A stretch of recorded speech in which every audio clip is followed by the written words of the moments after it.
안녕하세요. 김민서입니다. 지난 3편의 영상에서 직관이 먼저이고 추론은 나중이라는 것, 그 도덕성 기반 이론과 6가지 수용체, 그리고 집단 선택과 군집 스위치까지 이야기를 해보았습니다. 이번 영상에서는 이 책의 마지막 이야기, 즉 진보와 보수가 어떻게 서로를 보완할 수 있는지, 그리고 도덕적 자본이란 무엇인지, 그리고 책 전체에 대한 제 감상과 비평으로 마무리를 해보도록 하겠습니다. 네, 지난 세 영상을 통해서 하이트가 보여주려 했던 건 크게 두 가지였습니다. 첫 번째로, 우리의 도덕적 판단은 논리가 아니라 직관에서 나온다. 두 번째로, 그 직관은 피해와 공평성이라는 두 가지 기반만으로 설명되지 않고 6가지 기반의 조합으로 이루어진다. 그리고 이 두 가지를 이해하면 왜 사람들이 서로의 도덕적 입장을 이해하지 못하는지가 설명이 됩니다. 이번 영상에서는 거기서 한 발 더 나아가는데요. 그렇다면 이 차이를 어떻게 다뤄야 하는가? 그래서 하이트는 진보와 보수의 관계를 음과 양으로 비유합니다. 고대 중국 철학에서 음양은 겉으로는 대조되거나 반대되는 것처럼 보이지만 실제로는 상부적이고 상호 의존적인 한 쌍의 힘입니다. 어느 한쪽이 없어서는 곤란합니다.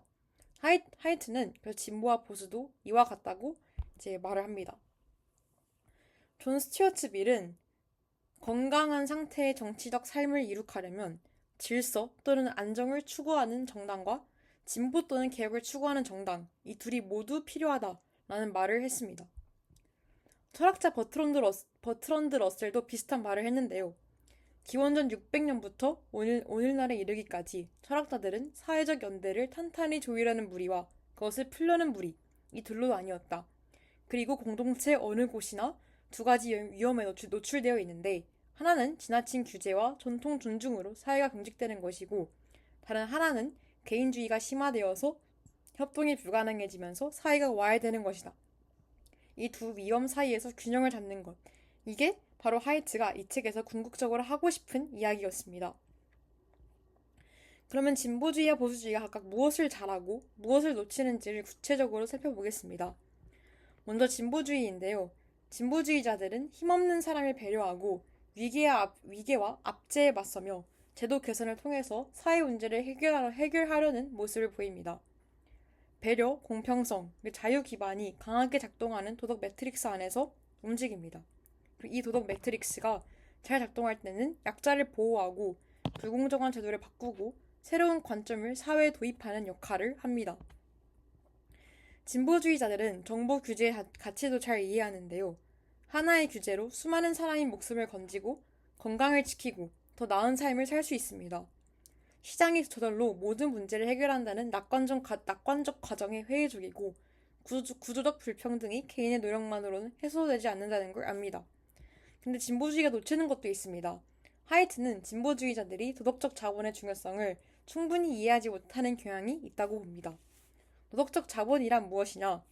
개인들 사이의 사회적 유대 속에서 생겨나는 신뢰와 호혜성의 규범입니다. 공동체가 오랫동안 쌓아온 관습, 전통, 그리고 제도들이 이 도덕적 자본의 저당수입니다. 진보주의자들은 이런 전통이나 관습이 불평등을 정당화하거나 변화를 막는 역할을 한다고 볼 때 과감하게 바꾸려 합니다. 그리고 그게 맞을 때도 많습니다.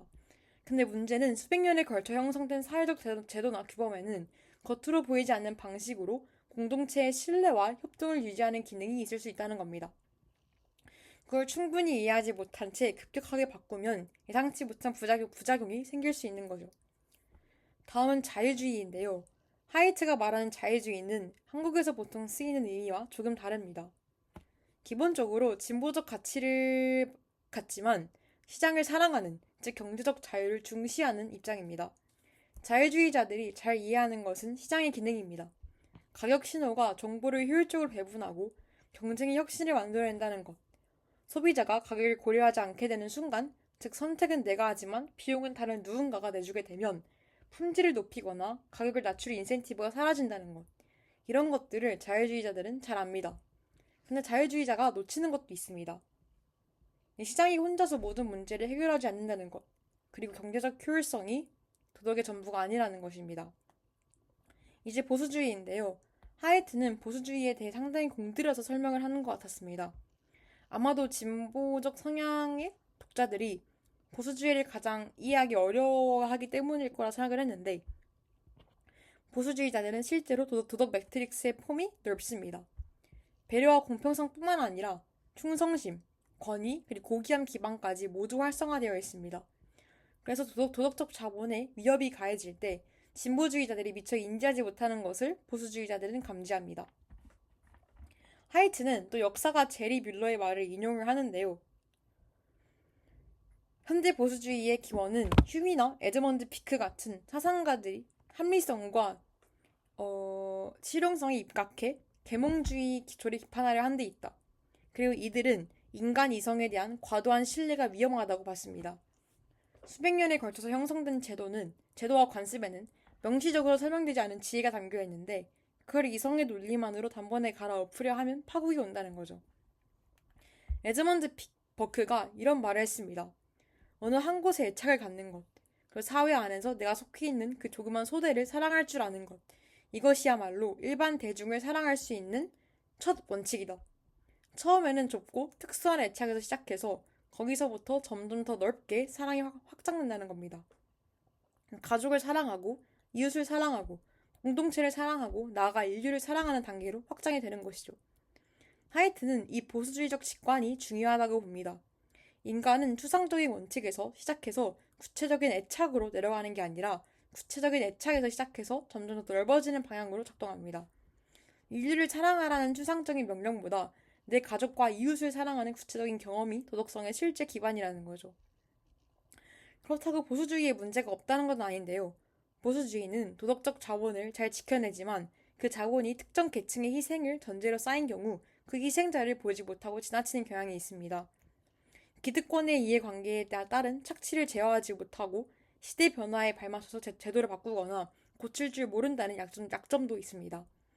전통이 모두 지혜를 담고 있는 건 아니고 어떤 전통은 그냥 권력자에게 유리한 관행일 뿐이니까요.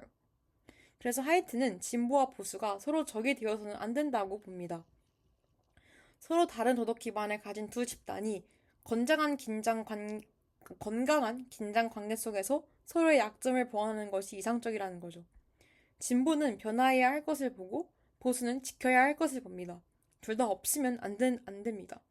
진보만 있으면 사회가 와해될 수 있고 보수만 있으면 사회가 경직될 수 있습니다. 하지만 현실은 그렇지 않습니다. 하이트가 쓸 당시 미국은 이미 극심한 정치적 양극화를 겪고 있었습니다. 진보와 보수가 건강한 긴장 관계를 이루는 게 아니라 서로의 존재 자체를 위협으로 여기는 만이교적 대립 구도가 됐다는 거죠. 이게 왜 위험하냐면 상대방을 악으로 규정하는 순간 대화가 불가능해지고 타협도 없어지기 때문입니다. 그리고 그 상태에서는 서로의 약점을 보완하는 게 아니라 서로의 가장 나쁜 면만 끌어내게 됩니다. 한국도 다르지 않다는 생각이 드는 부분이었습니다. 자, 이제 제 감상과 비평을 한번 이야기해 보겠습니다. 이 책을 읽으면서 가장 인상 깊었던 건 겸손함을 요구한다는 점이었습니다. 카너먼의 생각에 관한 생각, 바로 직전에 읽었던 책이 이제 우리의 인지적 오류에 대한 겸손함을 요구했다면 하이트의 이 책은 우리의 도덕적 확신에 대한 겸손함을 요구합니다. 내가 옳다는 느낌이 들 때 그 느낌의 근거가 얼마나 신뢰할 수 있는 것인지를 다시 한번 생각해보라는 거죠. 특히 코끼리와 기수 비유가 굉장히 인상 깊었는데요. 나는 논리적으로 생각한다고 믿지만 사실 코끼리가 이미 방향을 정해두고 기수가 그 방향을 정당화하고 있을 때가 많다는 것. 그리고 그 순간에 내 기수가 만들어내는 논리는 아무리 정교해도 사실 판단의 근거가 아니라 판단의 사후 설명이라는 것. 이게 단순한 학문적 주장이 아니라 내 일상에서 정말 많이 일어나는 일이라는 걸 인정하는 게 불편하지만 중요하다고 생각했습니다. 도덕성 기반 이론도 실용적으로 유용했는데요. 누군가와 도덕적으로 의견이 다를 때 그 사람이 나쁘거나 멍청한 게 아니라 다른 수용체가 활성화되어 있다는 관점으로 보면 대화의 가능성이 좀 열립니다. 상대방이 신성시하는 게 무엇인지를 따라가 보면 왜 그런 판단을 내리는지가 이해되기 시작합니다. 이해한다는 게 동의한다는 뜻은 아닙니다. 근데 이해 없이는 설득도 없고 대화도 없습니다. 그런데 이 책에 대한 비판도 있는데요. 가장 큰 비판은 이제 현상을 설명하는 것과 그것을 정당화하는 것을 혼동할 위험이 있다는 겁니다. 인간이 진화적으로 집단적이고 부족적으로 행동하도록 설계되어 있다는 게 사실이라 해도 그게 그렇게 행동하는 게 옳다는 뜻은 아닙니다. 권위 기반이 진화했다는 게 권위에 복종하는 게 도덕적으로 옳다는 뜻이 아니고 고귀함 기반이 진화했다는 게 혐오감이 드는 것을 도덕적으로 거부해도 된다는 뜻이 아닙니다. 하이츠 본인도 이걸 인정하는데요. 6가지 기반이 다 동등하게 좋다는 게 아니라는 거죠. 근데 그러면 어떤 기반이 더 중요하고 어떤 기반은 덜 중요한지를 어떻게 결정하라는 질문이 남습니다. 그 결정 자체가 또 다른 도덕적 판단인데 그 판단은 어떤 기반에 의거하냐고 물으면 순환 논리가 됩니다. 그리고 진보와 보수 균형을 강조하는 방식에 대해서도 비판이 있는데요. 두 입장이 똑같이 필요하다고 말하는 게 어떤 상황에서는 두 입장을 동등하게 다루는 것이 불공평한 결과를 낳을 수 있다는 겁니다. 역사적으로 부당한 전통을 지키려는 그런 보수적 입장과 그걸 바꾸려는 진보적 입장이 둘 다 똑같이 필요하다고 말하는 건 이상하니까요. 노예제를 지키려는 입장과 폐지하려는 입장이 서로를 보완하는 음양 관계라고 보기는 어렵습니다. 하이트도 이 비판을 어느 정도 인식하고 있고 자신이 보수주의를 무조건 옹호하는 게 아니라 진보주의자들이 보수주의적 직관을 이해하지 못해서 불필요한 오해와 대립이 생기는 걸 줄이고 싶다고 말을 합니다. 그게 이 책을 쓴 이유라고도 말을 합니다. 하지만 이 의도가 책 전체에 항상 일관되게 유지되는지는 독자마다 다르게 느낄 것 같습니다.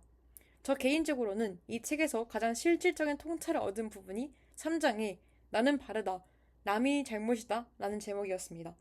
우리 뇌는 무언가를 평가할 때 기준이 하나입니다. 그것이 자아의 위협인가 혜택인가. 이 기준으로는 끊임없이 평가하고 위협은 피하고 혜택은 받아들인다는 방향으로 움직입니다. 도덕적 판단도 예외가 아닌데요. 내가 옳다는 확신이 드는 건 내 자아에 유리한 방향으로 코끼리가 이미 몸을 틀었기 때문일 가능성이 높습니다. 이걸 인정하는 게 쉬운 일은 아닌데요. 나는 옳고 남이 잘못이라는 느낌은 정말 강력하게 작동합니다. 그리고 그 느낌 자체를 없애는 건 불가능합니다. 근데 그 느낌이 진실의 보증이 아니라는 걸, 그 느낌도 내가 속한 도덕 공동체와 내 기질이 만들어낸 산물이라는 걸 인식하는 것. 그게 조금 더 열린 대화를 가능하게 만드는 시작점이라는 생각이 들었습니다. 마지막으로 이 책 전체를 관통하는 문장을 고르자면 제목이기도 한 이 말이라 생각합니다. 도덕은 사람을 뭉치기도 하고 눈멀게도 한다. 우리가 도덕적으로 강하게 확신할 때 그 확신이 우리를 하나로 묶어줍니다. 같은 가치를 공유하는 사람들도 함께 뭔가를 이룰 수 있게 해줍니다. 동시에 그 확신이 우리를 눈멀게 합니다. 다른 도덕 매트릭스를 가진 사람들이 보이지 않게 되고 상대방의 관점이 그냥 틀린 것으로만 보이게 됩니다. 그리고 이 책이 그 눈먼에 대한 이야기라고 생각을 합니다. 그리고 그 눈멀어 있던 사실을 인식하는 것이 완전히 눈을 뜨는 건 아니더라도 조금은 덜 눈먼 상태로 만들어줄 수 있는 희망을 담고 있습니다. 네, 내 편의 영상을 봐주셔서 감사합니다.